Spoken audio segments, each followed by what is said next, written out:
Top 10 largest economies in the world list 2024 இப்போ release ஆயிருக்கு. The latest report. அதில் first rank என்ன? America, USA. இது எதை பேஸ் பண்ணிங்கன்னா on the base of the GDP, gross domestic product. அப்போ அமெரிக்காவோட கிராஸ் டொமஸ்டிக் ப்ராடக்ட்டு $26,964 பில்லியன். அதுதான் ஃபஸ்ட்டு.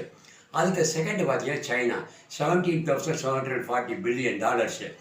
அதுக்கடுத்து தேர்ட் ரேங்க் பார்த்தோம்னா ஜெர்மனி வந்து 4,300. Then Japan 4,200. இந்தியா பார்த்தா $3,754 billion. Then UK 3,300. And then France 3,100. ஃப்ரான்ஸுக்கு நெக்ஸ்ட்டு இட்டாலி 2,300. இட்டாலிக்கு அப்புறம் பிரேசிலுக்கு